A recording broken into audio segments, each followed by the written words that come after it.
Welcome to the CMO Spotlight, and I'm delighted today to have Carlota Feliu, who is the head of marketing for the Americas for Hewlett-Packard's industrial print division, for HP's print division. Welcome, Carlota. Thank you. Thank you very much, Joe. Very happy to be here. Yeah, I'm excited to have this conversation. I wondered if you could start by telling us a little bit more about your division within HP, because obviously HP is a huge company with lots of different divisions.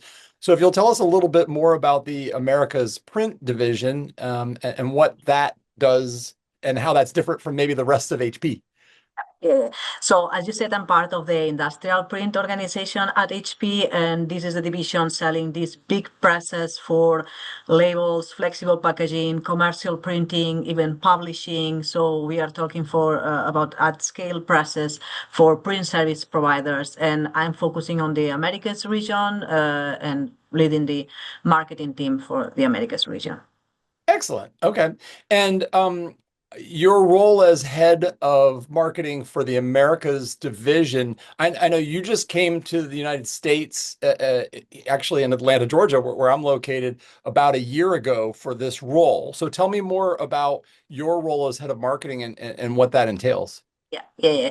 So yeah, as you said, I moved 1 year ago, and because that's precisely the time when I started in this new role. Before that, I was leading the 3D printing division at HP, the marketing 3D printing division at HP, and but then I moved into industrial print, and I joined the role to lead the Americas region team, and obviously this came with a relocation to the Atlanta area, which is where we have the headquarters for this business division and what we have what we call our graphics experience center. We have all the presses here, and customers can come and see the presses working and in production.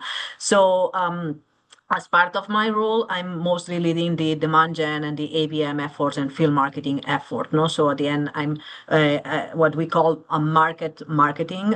So I'm leading one of the markets within my division, and I'm more on the revenue side of marketing. Let's call it. Okay. And tell me a little bit about your team. Like, what does your team look like that's helping you do Yeah. this work? Yeah. So I have a team of what I call campaign managers. And as I said, this is a kind of a blend of field marketers, because at the end, events is still a big part of our marketing mix, but also focusing on ABM and other kind of campaigns to engage with our audiences. And I have them segmented by industry segment, but also sub-region, because as part of the Americas, we cover the US, which is one of our biggest markets, but as well some other countries in Latin America, where we have also a strong presence in industrial print and a strong leadership. So yeah, I don't have a huge team. I have a team of 6 people at this point, but this keep fluctuating. But because as part of the organization and HP, we also work with several COEs and internal teams that may support us with different areas as needed. Great. And I'm curious about your career path. So I think you're originally from Spain, and you went to university in Barcelona, and then you worked in technology marketing, I think from the beginning, right? So tell me about the path that led to Yeah, this current yeah. role.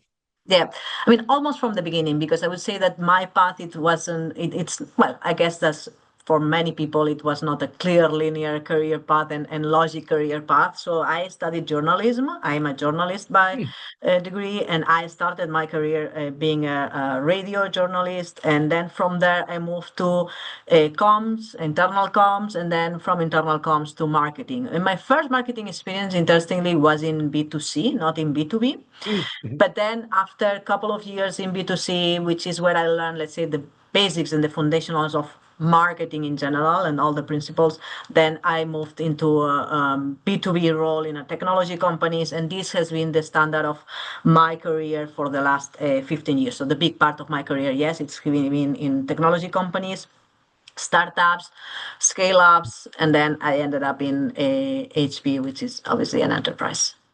Great. So I'm curious if there's a piece of advice that either you wish that you got early in your career, or maybe it's advice you would give to a young person just starting out their marketing career. Yeah. So there is something that I've been telling a lot recently to my team, which is form an opinion and form it based on being close to the customer.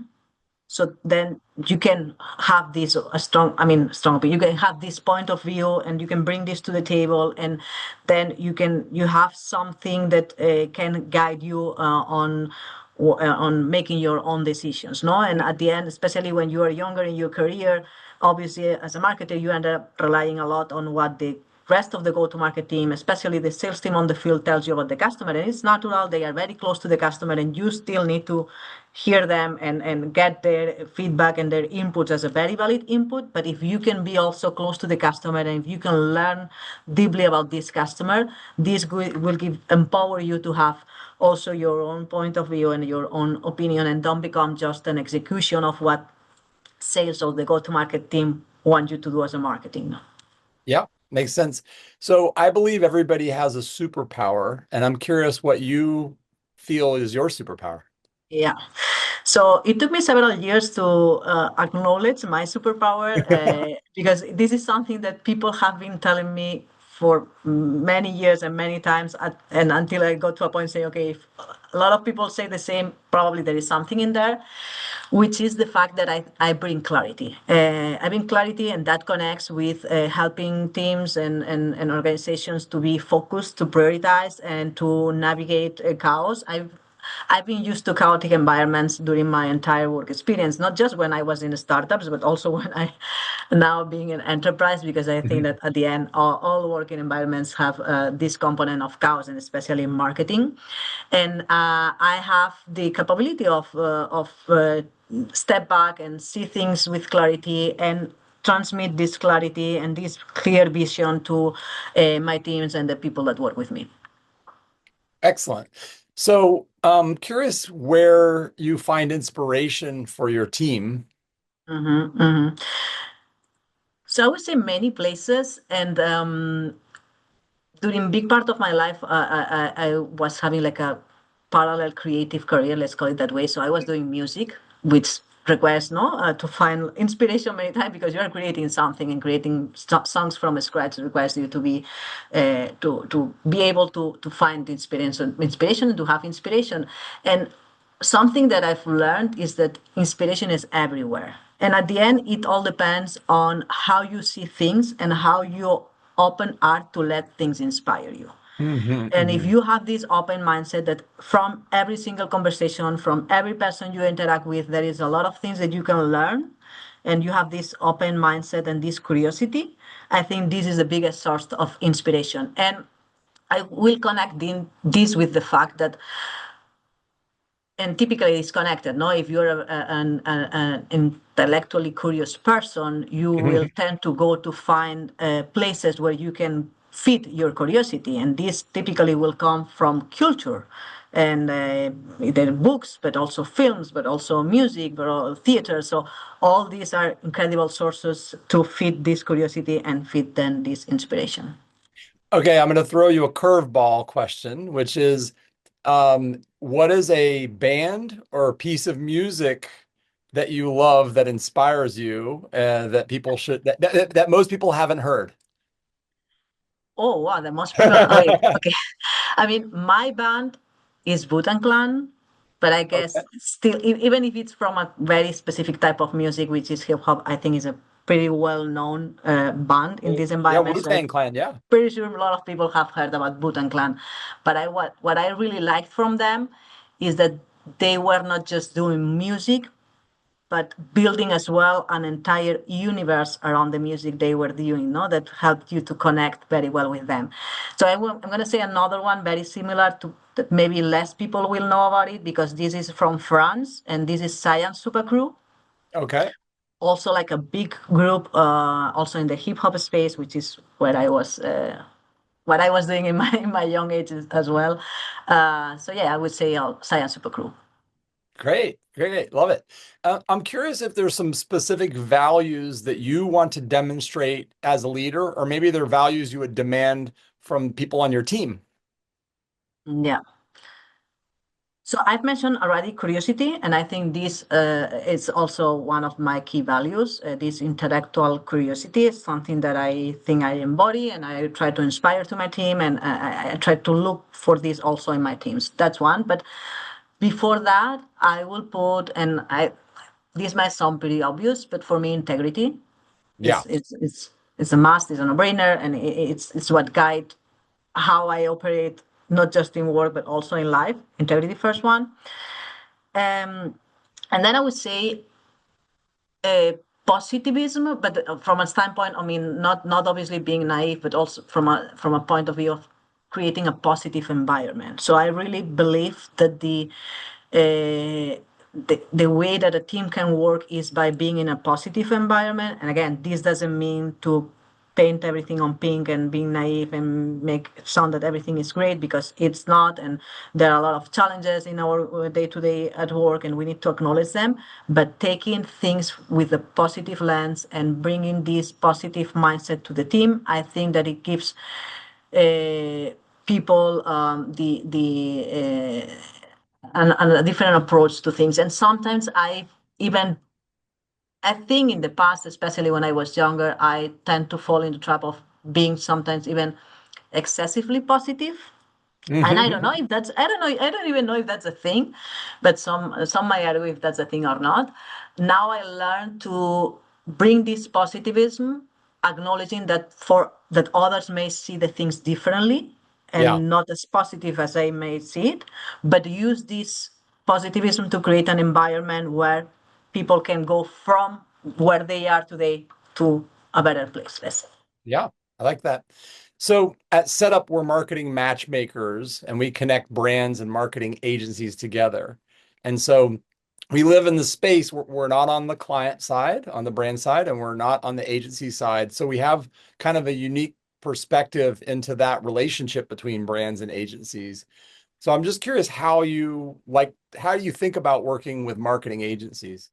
So in my role, because I'm more on as I said at the beginning, on the execution side, on the market side. So the way I typically work with agencies is for the execution. So this is the typical marketing agencies that will engage on very concrete or not concrete executional projects. Either it's an event or it's a campaign, but it's on the execution side. And I like to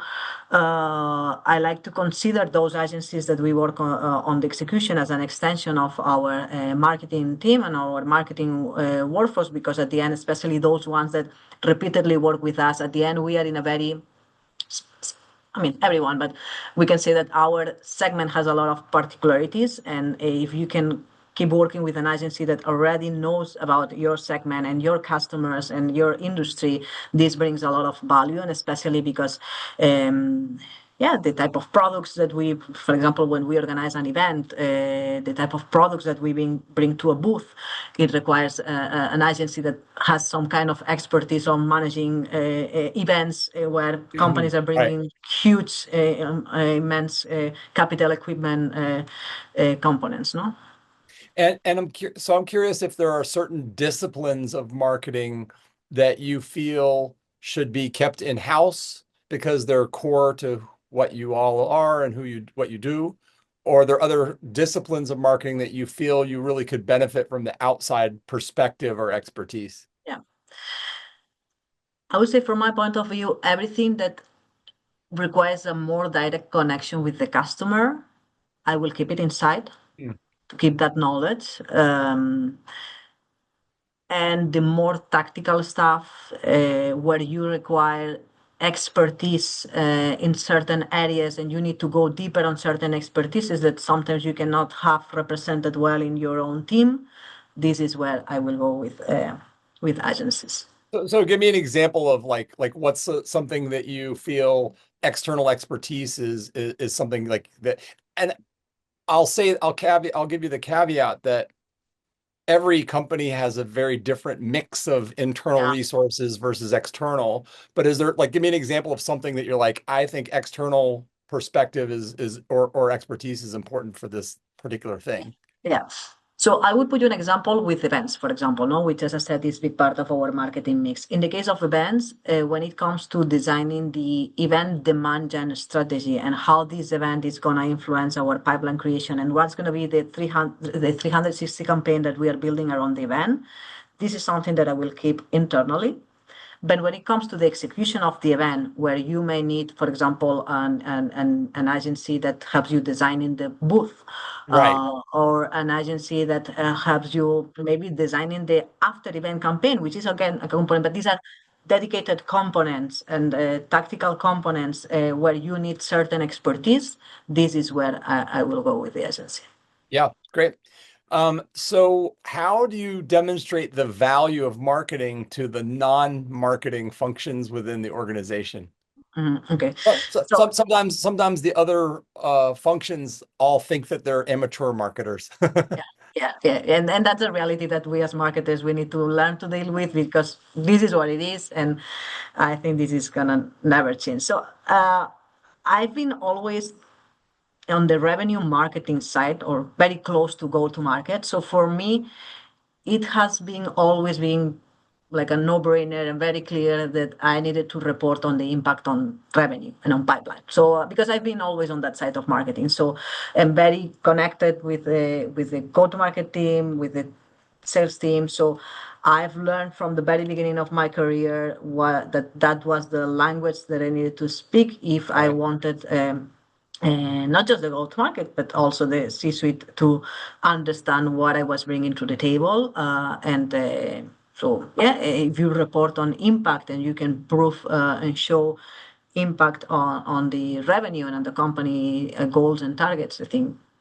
That's great. I'm curious if there's a campaign or a program or something, either at HP or maybe in a previous life, that taught you something important because it was a failure and you learned a valuable lesson, or it was a huge success and it's something you might want to try to emulate again in the Yeah, future.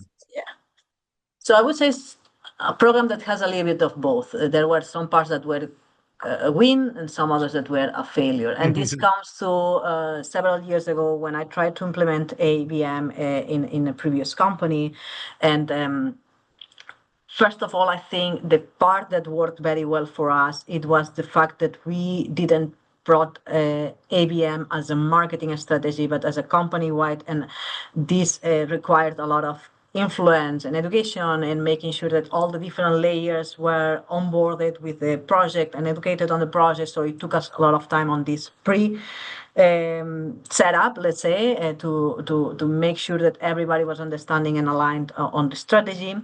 But then when it came to the execution, I think that what I felt is on making the assumption that with the clear playbook and framework and the clear instructions, the execution can be a rinse and repeat. And Mhm. that's not, that wasn't true. And it was, now it might sound very obvious because at the end, every country and every region has a completely different reality. And no matter how good is your framework and how well you are structuring things, then when it comes to the real execution, many factors influence Yeah. how this actually happens. So spending most of your career in Spain and having been here in the US for a year, what's the biggest surprise from a work standpoint that's Yeah. been a surprise to you? Yeah. So I'm going to say, because the thing is that when I was in Spain, I was already covering global. So I was already working for America's market. But for a lot of years before that, I was covering MEA and also APJ. So I've been covering a lot of markets. So, and I was precisely having a conversation another day about this same topic with someone. And one of the things that I thought that I reflected myself and I said, one of the biggest, let's say, benefits that I have now operating, especially in the US, and I still have Latin, but especially in the US, is that you are covering a huge market with the same language.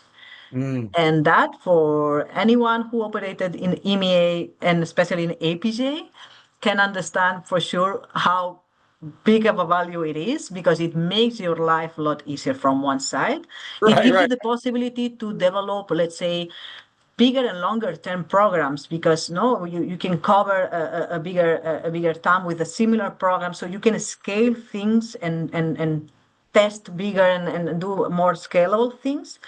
But then on the other hand, I think that is a very interesting learning from when you operate in EMEA or in APJ that sometimes I think that we miss the chance to translate it as well to the US, which is the fact that in EMEA or in APJ, because you are forced to, you end up doing a lot of what we can call local marketing. So more closer to the realities of a specific sub-region.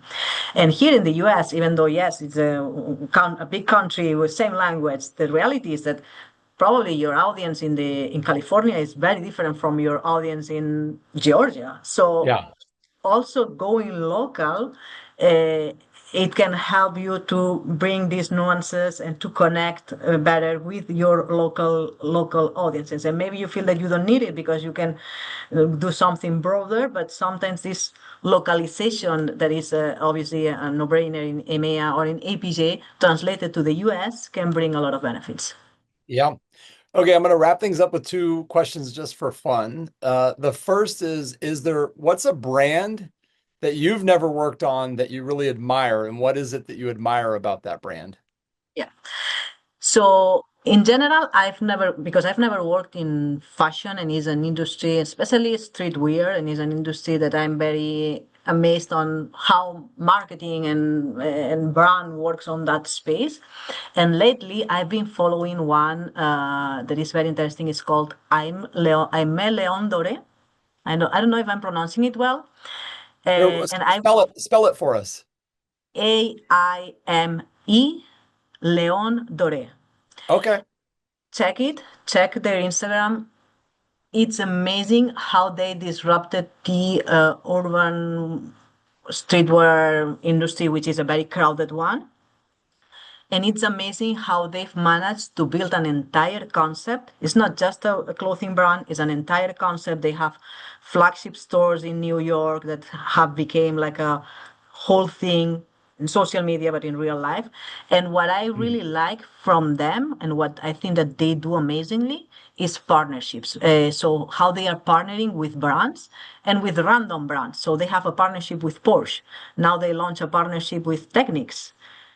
So with things that you won't expect them suddenly have a partnership and they come up with a partnership and we all these partnerships are super well connected and integrated to the universe that they've created. So I think they are a masterclass on brand narrative and I really recommend you to take a look to the Instagram. Awesome. Yeah.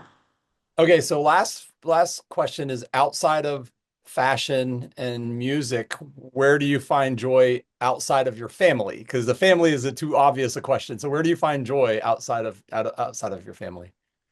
So running. I am a runner. When I was in Barcelona, I was a trail runner. Now in Atlanta, Georgia, I'm more like a road runner because here, I mean, I still have mountains nearby, but I will need to drive a little Yeah. bit, and I'm a bit scared of what kind of animals can I find, I can find in the Georgia mountains. So I prefer to keep it on the roads. But yes, running. Running is my escape valve. I love to run. I need movement to think, and that's why I go. I try to go every day on my run and along with my thoughts. Well, not alone with my dog as well, which is my running buddy. But yes, running. So it sounds like you don't listen to podcasts or music when you run, or do you like I to try listen? not to because I got used to running the mountains. In the mountains, I mean, it's better if you are with all your senses. So Yeah, then I got used to run again without anything, and that helps me to take this time also to think. that's great. That's great. I love that. Well, Carlota Feliu is the head of marketing for the Americas for the industrial print division of HP. Thank you so much, Carlota. This has been such a joy to have this conversation with you. Thank you. It was great. Thank you, Joe.